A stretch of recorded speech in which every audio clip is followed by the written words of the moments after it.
Eki dan Ziza. Di sini em, kita bakal bahas yang namanya perumahan syariah. Ya, kita lihat dulu ya cuplikannya kayak apa. Rumah merupakan aset yang dibutuhkan saat kita baru berkeluarga dan merupakan investasi yang cukup menarik bagi pihak yang memiliki keleluasaan finansial karena investasi rumah yang selalu naik setiap tahunnya. Gak jarang hal ini menarik banyak developer baik yang sudah matang atau masih baru untuk terus membuka lahan dan menawarkan perumahan dengan berbagai tipe dari harga yang ekonomis sampai ke premium. Salah satu konsep perumahan yang sangat berkembang dan ramai ditawarkan di tahun 2016 hingga 2017 adalah konsep perumahan syariah. Kenapa menarik? Karena sistem pembayaran ditawarkan tanpa riba, bisa melewati bank syariah atau menyicil langsung ke developer. Ini yang kebanyakan dipakai. Konsepnya pun menarik karena tanpa melalui biaya checking, tanpa sita, sampai tanpa denda. Sangat mengimplementasikan perintah muamalah di dalam Islam. Sayangnya, banyak developer yang belum matang dan kurang amanah sehingga kepercayaan konsumen disalahgunakan. Akibatnya, 2-3 tahun kemudian banyak sekali media mengangkat kasus perumahan syariah yang bodong. Contohnya, yang pertama, perumahan syariah Alexandria di Tangerang Selatan oleh developer Wepro Citra Sentosa. Yang kedua, Multazam Islamic Residence di Surabaya yang dijalankan PT Cahaya Mentari Pratama dan beberapa developer lainnya. Dan di dalam kasus kami adalah Quranic Residence yang dijalankan oleh PT Al-Fatih Bangun Indonesia atau PT ABI. Rata-rata kasusnya sama, developer tidak kunjung melakukan pembangunan rumah karena tanah yang belum dibebaskan. Nah, untuk lebih lengkapnya kita lanjut ke diskusi ya. Nah, kurang lebih kayak gitulah pembangunan perumahan yang ada di Indonesia ya. Jadi bagi kalian yang udah nikah, mungkin yang belum nikah juga dan umurnya udah berumur dalam artian 25 ke atas lah pasti mau pengen banget dong punya rumah dan mulai mikir ke arah situ gitu kan. Nah, di Indonesia ini banyak banget kan bank-bank yang udah nawarin kalian gitu dengan bunga yang macem-macem kayak gitu kan. Biasanya itu konvensional, walaupun yang syariah juga ada.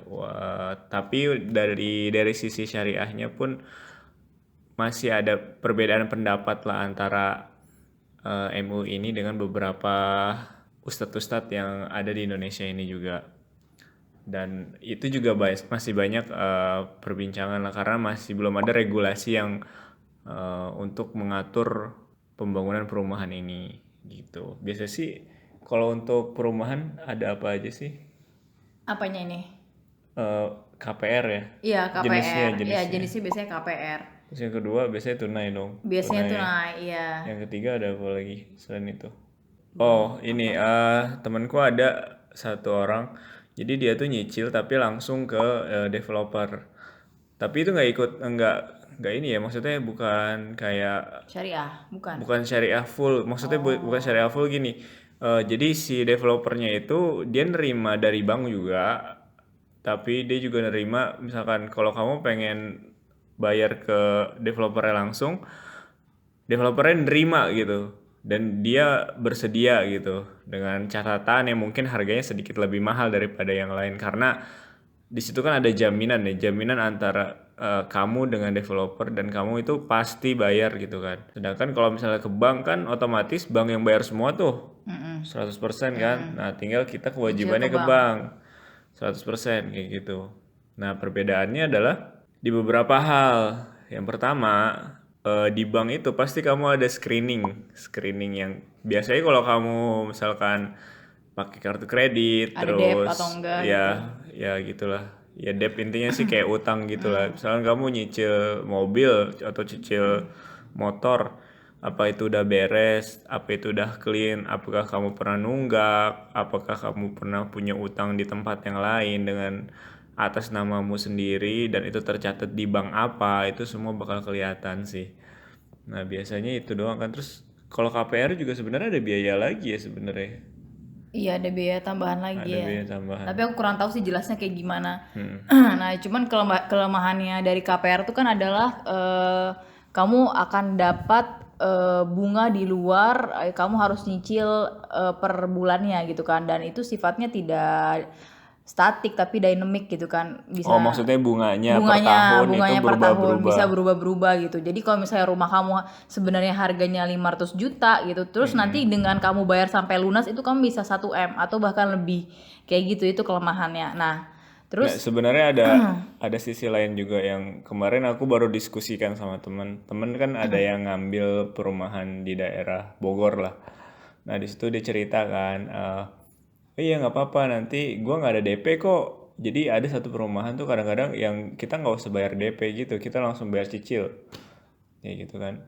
DP-nya itu sebenarnya itu DP kayak DP bohongan gitulah. tapi jadinya lebih panjang dong DP kalau kayak gitu bohongan dalam artian cicilnya. gini loh, mereka tuh dapat kayak diskon gitu ya biasalah marketing. Kalau Oh. menurutku sih kayak gitu ya, soalnya gini, pertama kita tuh harus bayar sekian, terus uang itu akan dibalikin 100% ke kamu supaya dia dapat kayak apa sih? Kayak syarat aja dari untuk dapetin KPR di bank.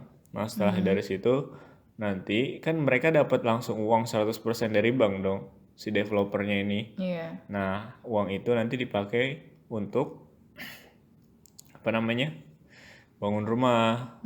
Kayak gitu. Nah, kekurangan yang kedua adalah jadi gini, contoh karena ini bunganya beda-beda. Contoh gini deh, misalkan aku udah deal nih. Ini konvensional ya, konvensional. Udah deal sama si developer nih, misalkan pakai bank A. Nah, di bank A itu tahun pertama dia bilang 3% nih. Bunganya 3% doang, kecil banget kan. Ya udah, nggak apa-apa. Kita bayar kan, kita bayar per bulan, per bulan, per bulan. Nah, pas tahun kedua itu berubah, misalkan jadi 5% atau contoh mungkin jangan 5% lah, kita anggap 8%. Nah, dari 8% ini di tahun kedua tiba-tiba kita punya rezeki dong. Kita punya rezeki Mau bayar itu zerk gitu. mau bayar sekitar 2 atau 3 tahun ke depan. Nah, 2 atau 3 tahun ke depan itu berarti bayarnya itu suku bunganya adalah suku bunga pada tahun itu. Dalam artian kalau misalkan kamu pada tahun ketiga itu sebenarnya bunganya turun, itu kamu rugi dong, ya nggak? Karena tahun ini kamu harus bayar 8%, harusnya tahun depannya itu misalkan turun dari 5%, tapi karena kamu ada uang pada saat itu pada saat itu doang, dan mau bayar 3 tahun, akhirnya kamu bayar dalam 3 tahun itu 8%, which is yang itu Iya, merugikan iya, iya, menurut itu maksud. merugikan. Heeh. Ya kan, Soalnya soalnya bisa kita jadi nggak tahun tahu. kedua, di tahun Ah, ketiga, keempatnya itu turun suku bunganya. bisa turun bisa naik, nah itulah Tapi boleh ya langsung bayar jegrek gitu ya. boleh ya, cuman gitu kekurangannya menurutku kayak nggak fair gitu lah, kita kayak gambling kan jadinya. Iya, iya. Turun nggak ya, turun nggak ya, bayar nggak ya, bayar nggak ya gitu kan. Jadi kayak aduh, ada gimana ya, kayak naik turun gitulah, dan itu kan sangat ngerugiin. Bayangin kalau misalkan dalam 1 tahun intinya kayak 3% dari harga cicilan kan lumayan. Iya. Maksudnya kalau cicilanmu 5 atau 5 sampai 10 juta, kalau dikumpulin dalam 1 tahun kan bisa bayar mungkin 1 sampai 3 bulan ke depan gitu kan, buat bayar itu. Ya, jadi konsep-konsep yang konvensional ini banyak merugikannya ya. Ada sistem bunganya, lalu ada sistem jadi dendanya juga kalau dia tidak bisa bayar kan, oh iya disita benar. juga kan. Nah, hal-hal yang merugikan seperti ini sebenarnya bertentangan gitu dengan ajaran agama Islam gitu kan. Karena di tahun kita menikah itu kita mulai belajar bahwa ternyata konsep-konsep bunga dan sebagainya ini termasuk haram atau riba. Kayak gitu. Nah, jadi di tahun 2016 2017 tuh datanglah konsep penyicil rumah yang baru yang namanya konsep perumahan syariah. Yang sering banget kalau di poster-poster nih, kalian nanti saya tunjukin, mereka tuh tagline-nya tuh selalu tanpa riba, terus itu tanpa bank, tanpa denda. sita, tanpa denda juga. Nah, konsep-konsep ini nih yang alhamdulillah waktu itu cukup booming dan menarik banyak kaum-kaum yang pengen hijrah nih dari konsep konvensional ke konsep syariah. Iya. Jadi pada saat bukan sebenarnya dari dulu kali ya, sebenarnya dari dulu cuman masih belum ada kesempatan buat ngelakuin hal itu, dan akuisisi kayak tanah dan segala macam itu emang cukup susah karena si pengusaha-pengusaha ini kan masih belum punya pengalaman untuk mengakuisisi hal tersebut dengan skala yang besar gitu.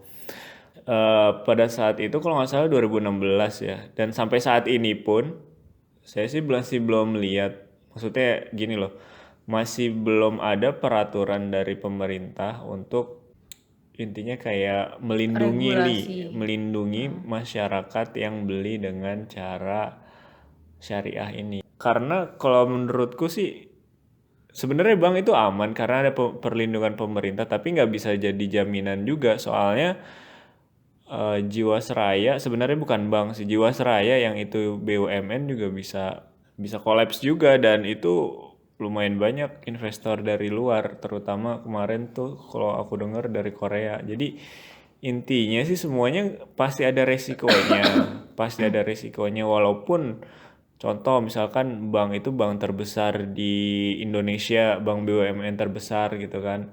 Iya, pokoknya ada possibility buat inilah back debt kan, pasti kan. Maksudnya si yang peminjam ini nggak mampu untuk bayar itu semua kan. Iya, kalau lewat bank maksud kamu? Iya, lewat bank. Iya, benar. Dan itu kan sebenarnya sama-sama resikonya sebenarnya sama lah. Resiko sama, cuman yang melalui bank ini kelebihannya adalah dia dilindungin pemerintah. Sedangkan yang syariah ini pada tahun-tahun itu dan sampai sekarang pun kayaknya Belum masih ada belum sih. ada peraturan untuk mengatur hal itu. Iya. Kayak gitu. Benar. Nah, jadilah kita ini sebagai pasangan baru yang pengen cari perumahan terjangkau, harga terjangkau, terus lingkungannya juga bagus. Siapa sih yang nggak mau kan dapetin perumahan syariah yang harganya terjangkau, terus yang kedua lingkungannya juga bagus gitu kan. Keluarganya intinya satu misi lah. Satu Maksudnya visi dan satu misi lah iya, dengan mereka kita. mau mengambil perumahan ini dengan alasan atau dengan catatan kita mau belajar untuk mengimplementasikan apa yang udah kita dapat kayak gitu kan. Apa yang udah diajarkan sama ustadz-ustadz kita, guru-guru kita yang terdahulu itu kita implementasi gitu kan. Dengan cara kayak membeli perumahan ini dengan cicil, tapi cicil syariah tanpa ada denda, tanpa ada apa namanya tadi, Sita sita, tanpa tanpa bank. bank juga, yang berarti resikonya lebih tinggi daripada KPR konvensional ya, karena nggak ada jaminan. Iya, karena nggak ada jaminan Ya ya. karena konsep percaya sih sebenarnya, Iya, ngerti nggak? sebenarnya percaya Jadi sih. kita tuh udah ketemu jadi sebenarnya nggak semuanya konsep perumahan syariah ini gagal ya. Beberapa juga banyak yang berhasil, beberapa juga banyak yang amanah. Tapi sayangnya saat-saat tahun itu yang saat-saat buminya kebanyakan 60% tuh rata-rata failed gitu. Karena Iya, apa? bukan tahun itu doang sih sebenarnya. Sebelum-sebelumnya juga ada. Tahun enggak, maksudnya tahun setelah itu pun Masih ada. masih banyak yang gagal. Iya, karena kelemahannya gini, jadi kan mereka itu kayak lahan itu belum 100% ada di tangannya mereka gitu. Karena perumahan itu kan nggak butuh banget tanah yang besar gitu, kayak lebih dari 1.000 meter lah, Ya 6.000 meter. itu kan yang proper. Maksudnya gini loh. Kalau kita bandingin kayak misalkan perumahan dari pemerintah ya, perumahan dari pemerintah kan itu namanya Perumnas kan. Nah, Perumnas itu waktu zaman dulu kebetulan kan saya juga tinggal di daerah Tangerang dulu kan. Nah, itu Perumnas dan itu kan tanahnya luas banget.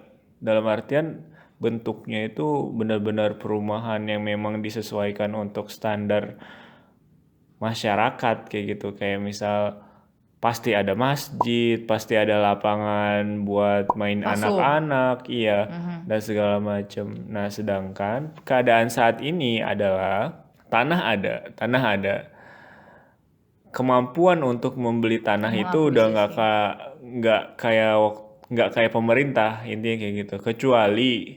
Kecuali memang eh developer yang terkenal, yang berarti itu kemungkinan adanya syariah di sana itu lebih kecil karena mereka pasti mencari yang lebih aman kan, Iya benar. karena uang mereka itu yang berputar di dalam situ karena lumayan besar, Iya betul. kayak gitu. Nah, ini kan masalahnya kayak sesuatu yang baru yang orang tuh baru mulai bisnis itu gitu loh, perumahan syariah ini.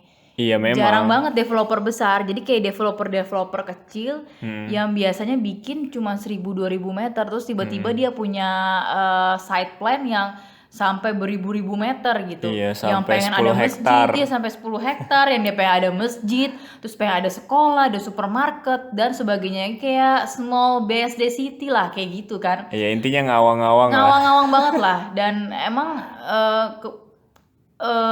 ini kita cerita karena ini salah satu pengalaman kita ya dari gagalnya perumahan syariah yang pertama ini. Oh iya. Gitu. Itu sih rencana kita mau cerita di sini, pengen berbagi itu gitu.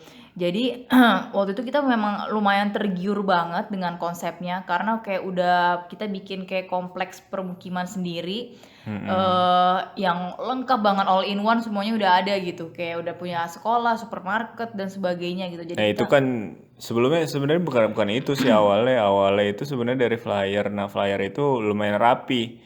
Lumayan rapi itu dalam artian gini lah, ada 10 konsep di dalamnya. Nah yang paling aku ingat adalah di situ itu bakal ada masjid pertama. Terus yang kedua adalah listrik yang mau dibuat itu bukan di atas tanah atau tiang listrik biasa gitu kan, tapi ini di bawah tanah. Wah, ini menarik banget dong. Terus yang ketiga adalah DP yang mereka tawarkan itu bisa dicicil.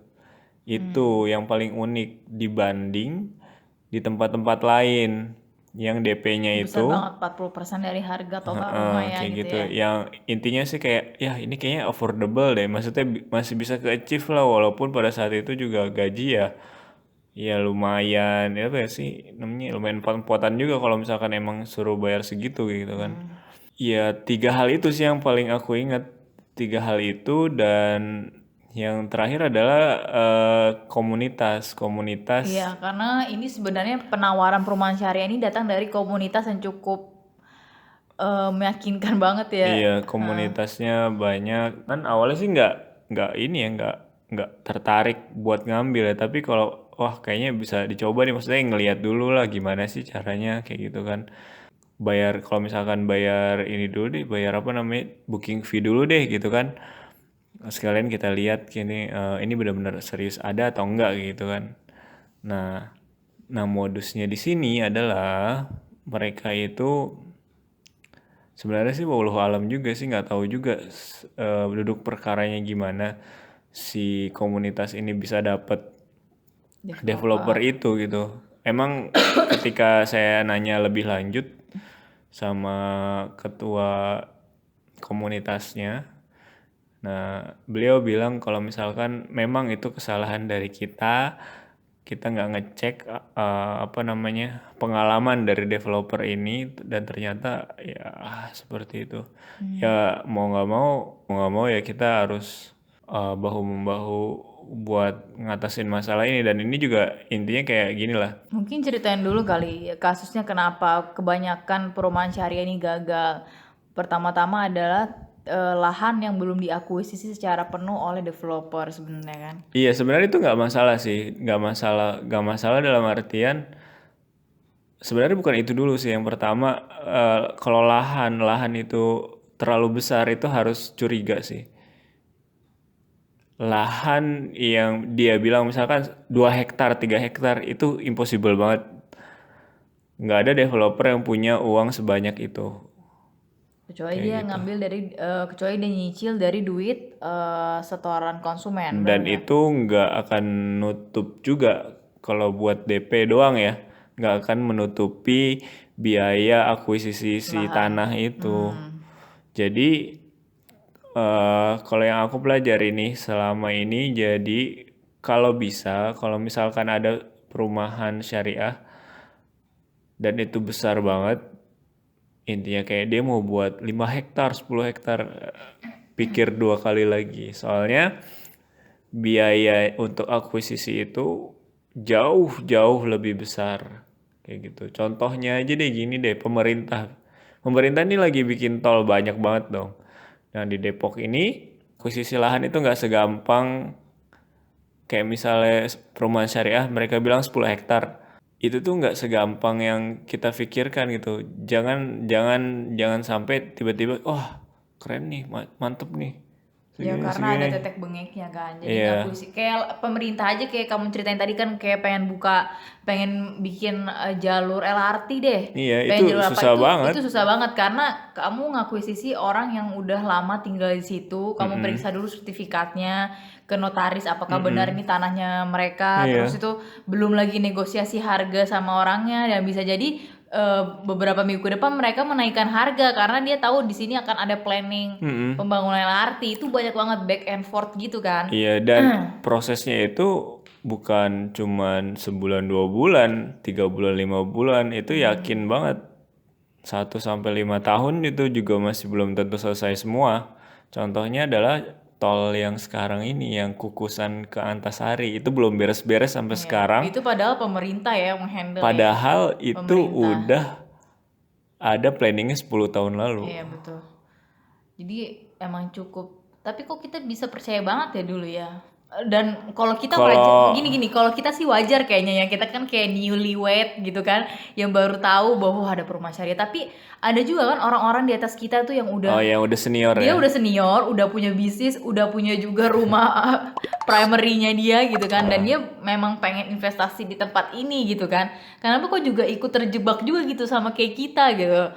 Padahal kan dia udah punya bayangan pasti punya lahan 10 hektar, itu tuh kayak terlalu muluk-muluk gitu. Ini developer pun juga kita lihat historinya juga punya perumahan yang bermasalah dan ternyata itu bukan bisnis utamanya dia kerja sama yang lain kayak gitu loh. Kok Iya. bisa? Itu dia sih pertanyaannya, kok bisa kita semua percaya gitu. Kalau aku doang sama kamu kayaknya nggak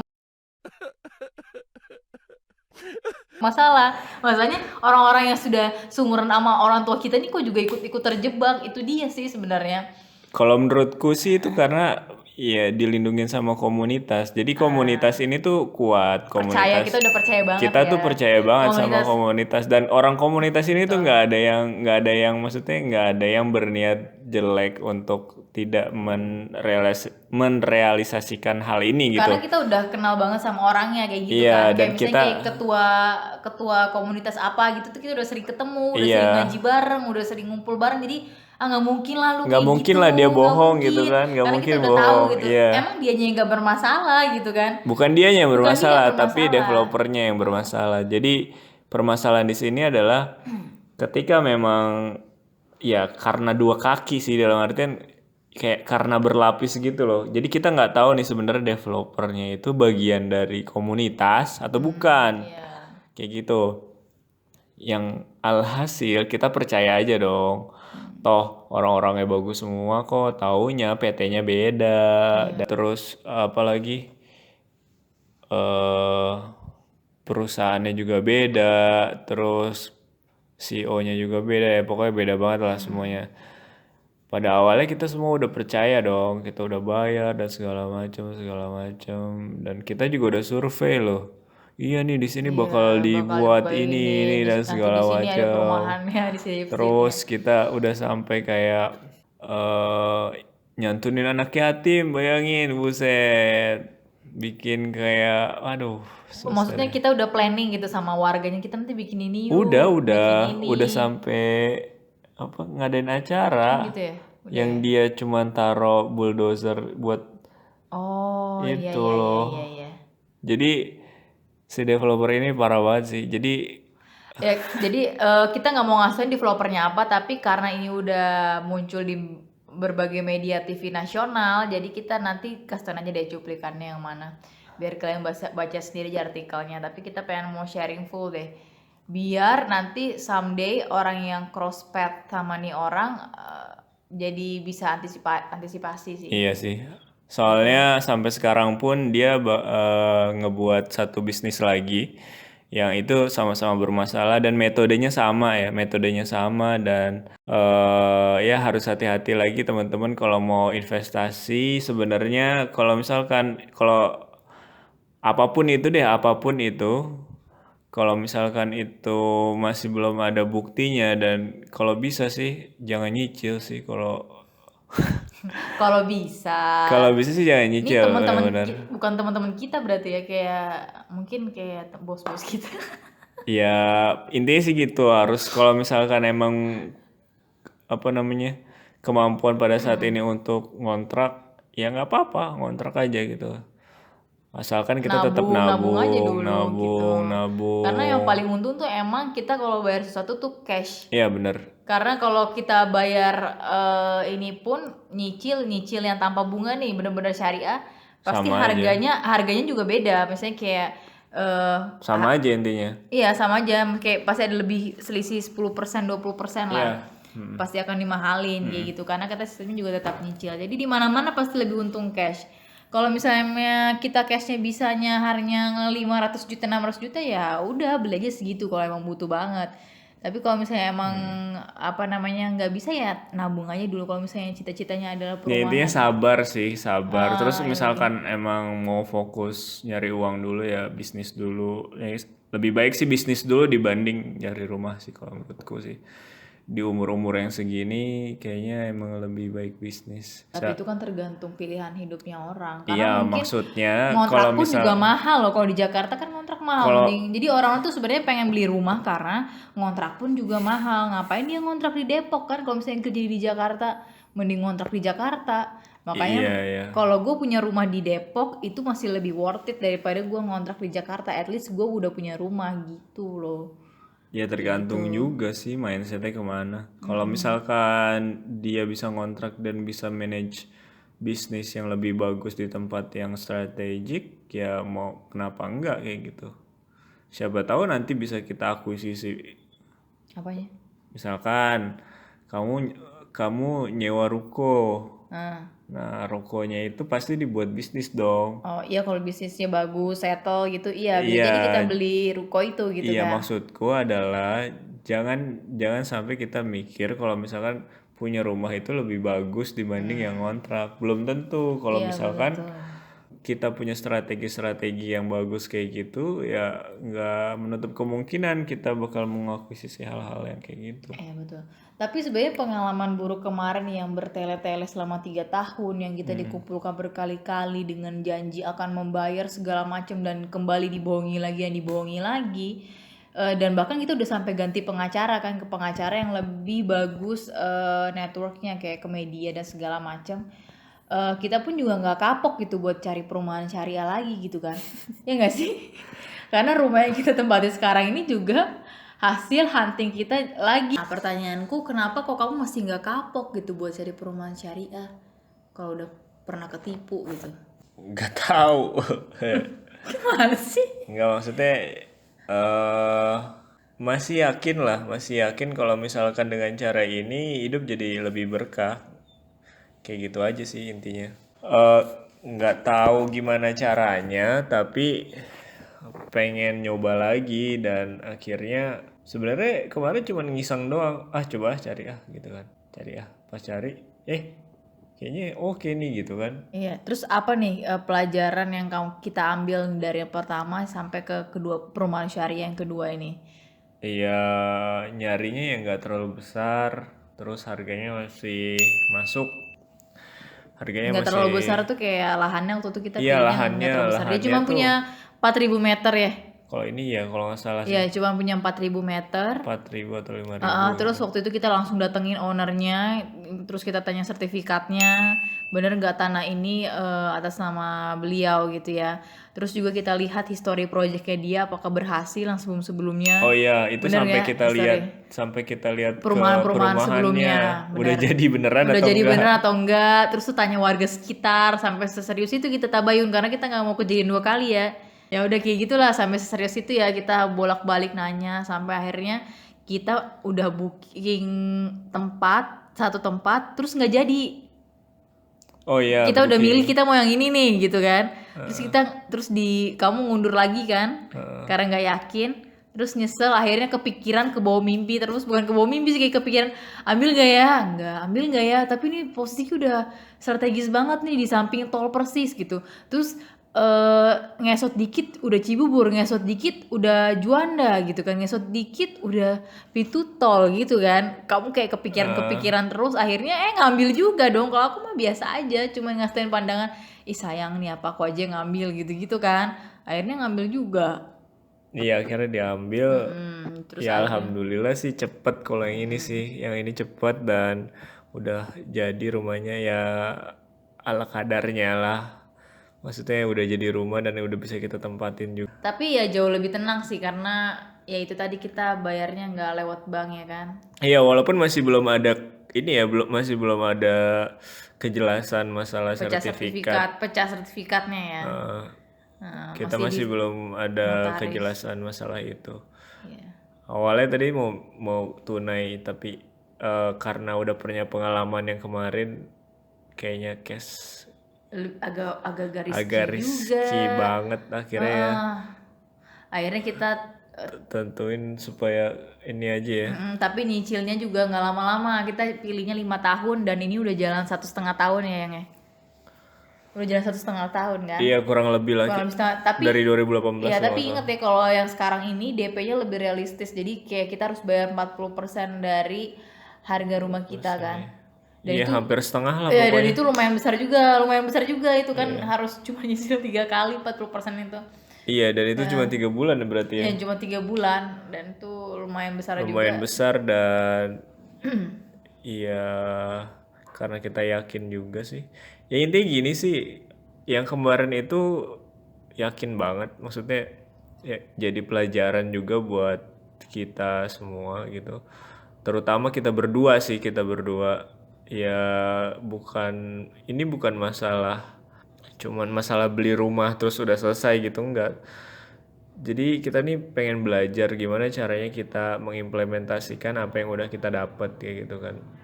Ya salah satunya dengan cara ini kita bakal coba lagi walaupun misalkan ini nanti bermasalah ke depannya nih. Bermasalah ya kita nggak akan kapok bakal cari itu lagi gitu. Ya apapun itu gue yakin pasti ada gantinya gitu. Gitu aja sih. Gue yakin pasti ada gantinya dan nggak tahu ya ini bakal dialamin sama semua orang atau enggak tapi jujur yang kemarin itu kan sudah ketipu. Nah setelah ketipu itu nggak tahu kemana, nggak tahu rizki dari mana gitu. Itu semua ketutup, bukan ketutup lagi bahkan kayak Lebih apa ya? digantinya sama Allah maksudnya. Iya, apa ya? Jangan takut, maksudnya jangan takut rezeki itu bakal stuck gitu-gitu aja. Ketika kita meninggal nanti juga pasti ditanyain kan, kenapa lu belinya kayak gini? Padahal ada kesempatan buat ngelakuin hal ini kayak gitu kan. Ya intinya kita volunteer lah untuk ngecoba hal-hal yang kayak gitu, walaupun nggak tahu hasilnya ya, walaupun yang pertama gagal ya, seenggaknya kita udah nyoba gitu dan kita udah berikhtiar untuk melakukan hal itu. Mungkin ada teman-teman dari perumahan yang pertama setelah gagal bakal balik ke bank, mungkin ada dan kita juga nggak tahu kan setiap orang bakal ngelakuin hal apa, tapi ya mungkin salah satu tes juga dari Allah ya ini ya kan. Apakah kita tetap istiqomah sama pemikiran kita yang sebelumnya atau kita bakal balik lagi ke yang konvensional lagi kayak gitu. Iya, benar. Itu lesson learn-nya ya. Tapi ya Iya sih. aku sih berharapnya akan muncul developer ke depan yang amanah. Iya sih kayak misal Ciputra Syariah kayak gitu loh. Misalnya realistis gitu, misal gede gitu ada masjidnya. Ya gitulah guys, itu aja sharingnya. Ini udah hampir setengah jam. Semoga apa yang Oh iya ada lagi satu lagi setelah di Sawangan yang dekat rumah temanmu. Apa sih? Citayam. Citayam ya, dekat Citayam. Oh ya itu juga. Jadi kita kayak udah deh booking via. Terus kita datang ke lembaga yang bisa membantu. Oh iya kita angus ya Iya, booking fee kita ya? booking fee-nya angus. Jadi kalian bisa juga tuh ke lembaga, datang ke lembaga yang Oh akan bukan kasih bukan bayar. lembaga, jadi sebenarnya Tadinya mau ke sini ada kan. pilihan kalau misalkan kalian memang contoh misalkan Ciputra open apa namanya perumahan baru gitu misalkan di daerah kalian gitu. Terus kalian nih nggak mau nih lewat konvensional. Nah ada satu koperasi syariah namanya BMT. Nanti kamu nanti coba taruh di bawah kali ya di linknya. BMT itu, nah dia tuh bisa ngebantu kamu untuk ngebeli rumah dengan cara yang lebih syar'i. Walaupun mereka juga punya perjanjian dengan bank, tapi akadnya berbeda. Iya betul. Nggak ada denda dan segala macam. Dan itu udah dimonitor sama Ustadz Erwandi Termizi. Iya, kalau itu udah dimonitor juga sih. Dan itu juga ini jadi promo ya, tapi ya nggak apa-apa lah demi kebaikan. Bukan cuma rumah sekarang, kalau nggak salah kalian juga bisa beli mobil atau motor dari sana kayak gitu. Dengan cara cicil gitu ya. Tapi ya tetap ada syaratnya dong, nggak mungkin langsung kayak gitu. Tapi intinya kalau misalkan kita masih belum punya uang, saya sih saranin mending tunai aja, jangan kredit. Walaupun saya Kalau punya belinya kredit. uang, Kalau masih kamu bilang katanya kalau nggak punya uang. kalau nggak punya uang iya mendingan jangan kredit, tapi mendingan sabar Sabar aja. sabar sampai nunggu uang itu cukup kayak gitu. Atau jangan, gak usah pinjam ke badan, gak usah pinjam ke bank, gak usah nyicil, pinjam ke orang tua. Ya kalau orang tuanya kaya. Kalau orang tuanya nggak kaya, Kita dibayarin cash oleh orang tua, terus kita nyicil nih ke orang tua, gak usah bayar deh ntarnya. nyicil saudara, iya kan? Itu yang paling gampang sebenarnya. Udah itu aja ya teman-teman, semoga bermanfaat. Assalamualaikum warahmatullahi wabarakatuh.